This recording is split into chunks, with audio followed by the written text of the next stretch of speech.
If you're working on your marketing portfolio right now, wouldn't it be cool to have someone review it who is hiring marketers at this very moment? Well, I have our HR manager, Bia, here, who happens to be hiring for a marketer position, so I thought I would collect 3 marketing portfolios and have her review them as if they were applying for our actual position. So Bia, here's our scenario. You're hiring for a marketing generalist kind of position for a software as a service product, and these portfolios are ones that you received with 3 different applications. So let's look at them, and I would like to ask you to use your expertise and your experience with reviewing literally thousands of portfolios, I'm not kidding, to tell us what's good about them, what's not, would you hire them or would you not? And yes, let's see how they do. The first one is going to be from a marketer called Ryan. Hi guys, sorry if I look that way. I'm currently scouting Ryan's portfolio. Currently, I see that there is a very good intro, so I kind of know what he's doing and he could be relevant to our position.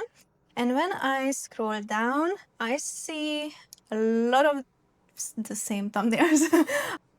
How should I be diplomatic? So it's okay, just give it to us. If you need to roast, okay, just roast. I might roast a little bit, but all the love to you, Ryan. So I would personally prefer to have different thumbnails that could make me differentiate between the projects, and also the titles of the projects could be a bit more sassy. A little bit generic, aren't they? They are a bit generic, yes. And if I scroll down, there are a lot of generic titles and thumbnails, so I would prefer to have something else. But I like at the end of the page that you have like a kind of CTA that want to start a project together. But from a design point of view, I also don't like that the logos included are not accessible, so maybe that could be improved. But let's see one project.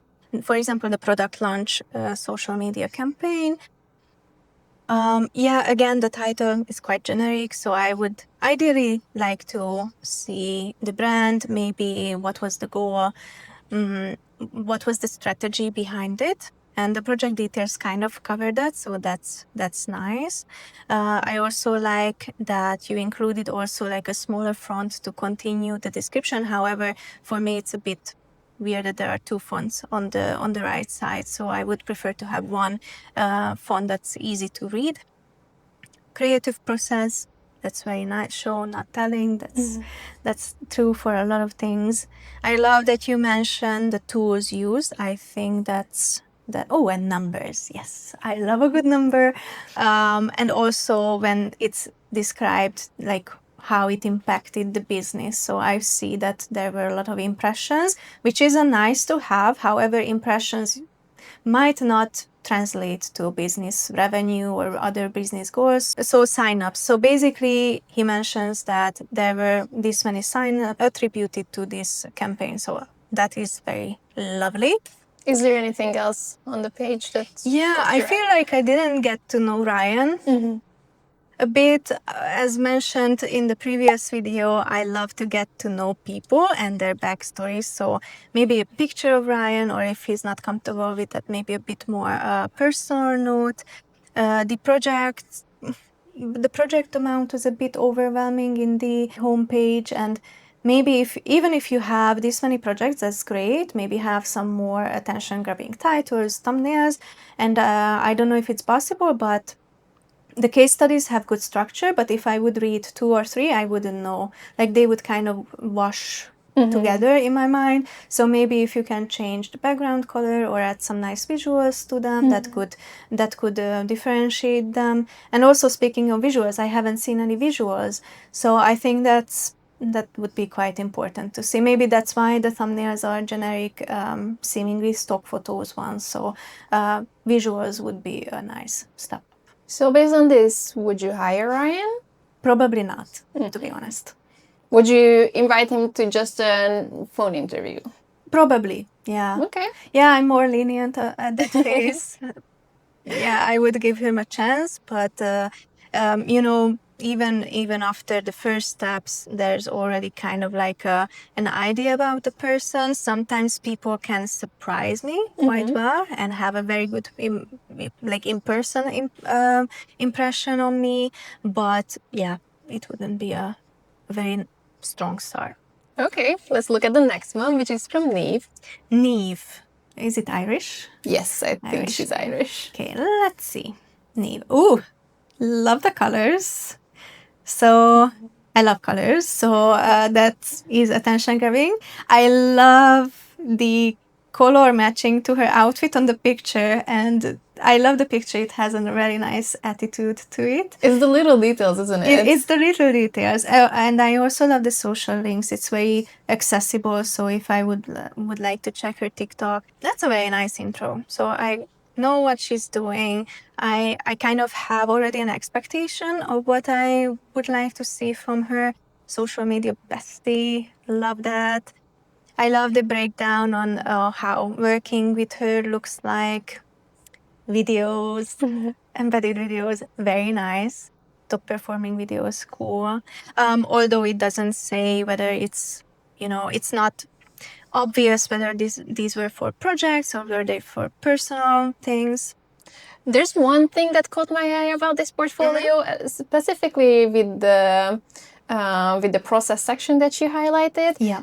I don't know about you, but to me, it feels a little bit like she's a freelancer. What do you think? Oh yeah, well, yes, it could be, but sometimes freelancers are open to in-house possibilities as well. So for me, that wouldn't be a red flag. In the next step, I would ask her about her intentions or how she imagines the next steps in her life or what are her goals. And let's check. Okay, so one thing that's not obvious for me, like, is there a portfolio? So I see services, I've seen the breakdown, the top performing videos, that's nice, but I don't know if there's a portfolio here, so I'm just going to click services, open for new project. Yeah, so that kind of strengthens that she's a freelancer, social media strategy branding, that's great. I think the videos on the homepage might be the portfolio. Let's check. What else would you want to see? If this is the portfolio, it doesn't tell me much about what the projects were.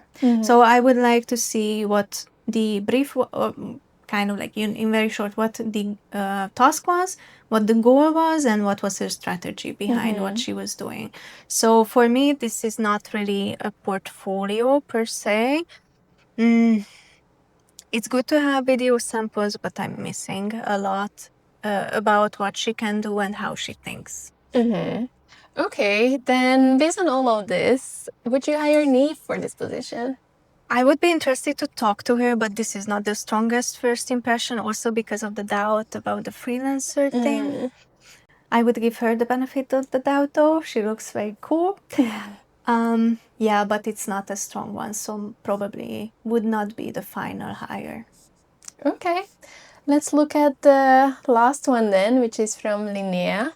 Linnea? If I'm pronouncing that right. Sorry if we're butchering it. Oh, I love the picture. That's an interesting chair. Oh, I would prefer to see her face, but it can also be kind of like a personal choice to be mysterious, which I can also align with. End-to-end content marketing, strategy, words, visuals, connect and convert. Great. I also see there's a city that links to her best work, so that's... Oh, there's an intro about her. Lovely. I also love that. Alrighty, so I see 3 projects. That's a better number, right? That's a better number. And I also see, it's interesting because I see similar thumbnails as I saw in Ryan's portfolio. However, these don't look like stock photos. These look like Linnea took them maybe in a coffee shop or something. So these feel aligned. Also, I would prefer to have some project-related thumbnails though, but I'm not sad about these. But let's scroll through. Video and graphic design examples. There's one project description, which is nice. Results, again, numbers. Numbers, we Very love nice. numbers. We love numbers. Yeah, because sometimes marketers don't like, yes, it's a creative position, but numbers, analytics is something that's very important in this. Without knowing how to do analytics or how to understand analytics, you can't really be a marketer or a successful one. You have to know like what your projects and what you're doing, how they convert into actual success. So that's You might be able to create pretty videos, but if they don't convert to business results, then your work might not be as valuable for the company. Yes. Yeah. I also love the embedded video. And if I scroll down, there's also, okay, so there's a graphic design example, again with a different project. Again, results. Lovely. I would like to see more. So these are one video and one graphic design project. So Well, let's look at one of the case studies then. let's look at those. Which one should I click on? Let's do the scaling organic traffic. And I also love the small animation in the thumbnail. Okay, business problem, primary objective, love, or process. You have my heart. Yeah, so it's very important to describe what your process were and how you approach the problem. So, and we can see the results. There is still something I'm missing from this page. Now, well, the graphics. Yeah, the where are the visuals? Yeah, so these are relevant to us. So for the scenario that you mentioned in the beginning, I think she could be a good fit. I would like to see more video graphic design examples. I think those were a nice addition, although one-on-one is not as enough. And I think visuals would really strengthen the case studies that she has. She has really good, the case study is very strong. I mean, to be fair, scaling organic traffic might not be the most visual, but I could imagine like a screenshot of their website or blog, or like their analytics that show how the traffic was and maybe how it became. Yeah, or even her working on something, you know, or having a meeting with the client, or yes, some screenshots about data results, or some infographic about how it was and where did it end up. I think if you can visualize maybe the result, I think that could be a good visual tool. Yeah, that would be impressive. Yeah, but all in all, I'm very satisfied with this portfolio. So based on this, would you hire Linnea? She would have a very strong case, yes. Okay, that's very cool. Before we wrap up, after seeing these 3 portfolios and all the others you've seen before, do you have a few tips or best practices for marketers when working on their portfolios? Things that you love to see? Numbers? Numbers, I think we covered that. Yeah, always put numbers, but have some personal note. What's unique today is you. So what do you as an individual, like a person, could bring to a workplace? Because we are not only looking for skills, we are also looking for team fit. And another thing is having relevant projects, at least 3 to 4, maybe with very differentiating visuals could be nice. What was the task? What was the goal?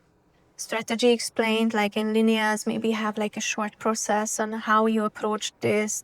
What did you do? Performance numbers and having videos. What Linnea didn't have is the tools listed, but maybe it's not as important for me. I have an idea that hard skills can be learned. So if someone doesn't know the tools that we are using, we can teach them. But soft skills and other skills are harder to learn. Don't be afraid to show yourself. I think if you're not like a very technical marketer, then at one point you will be kind of like in a spokesperson position, or you have to really know your strengths and weaknesses or your preferences when it comes to this. So if you don't like to be more in front of the camera or in pictures, etc., then maybe kind of gravitate towards those positions. Know yourself, introduce yourself, show your best work. Don't be afraid to go into the details. Of course, ask your previous employers and companies that you work with if you can post the projects that you have. If not, you can also restrict it on the website. Yeah, you can password protect them. Yeah, so don't be afraid to show yourself. I think in today's also AI world, the unique selling point is what you can do. Yeah, and we briefly mentioned it before, but do you have any like red flags or pet peeves specifically for marketers and their portfolios? Yes, I have a lot, but I think what could be relevant now is that if it's clear when people are not reading the job descriptions or the materials that companies advertise the position with, and they apply without a second thought, and then they are surprised that they are rejected because of very basic requirements such as language, location, and do you match the position? Always double check because it will save also some time and effort for you. Also, when maybe you're introducing yourself in a questionnaire like we do, but your portfolio don't match, or your CV and your portfolio don't match, and there's this inconsistency. I think, especially as a marketer, you have to be consistent. You have to pay attention to details. So it's very like if I see that something is not aligning or something doesn't add up, that's not a first impression. That's not a good first impression, but it's not a red flag per se. It's just something that doesn't inspire confidence. Yeah, and also when you have that many applicants, making the very best impression possible is really important. So it's worth taking the time. Okay, by the way, if you are either just in the starting process of building your marketing portfolio or you just started thinking about actually creating one, all of these portfolios that we were looking at were made with Copyfolio. In case you're not familiar, Copyfolio is a portfolio and website builder that was designed for marketers, writers, and social media professionals, and you can get a portfolio website up in like 30 minutes. It looks very clean and professional, even if you've never done it before. So if you're interested in making yours happen, then you can head to copyfolio.io and give it a try. Thank you again, Bia, for sitting down and talking with me. If you guys like their interviews with Bia and want to see more of her, then let us know in the comments and maybe I can pressure her into being in more of our videos. Thanks again for watching and we will see you in the next one. Bye! Bye.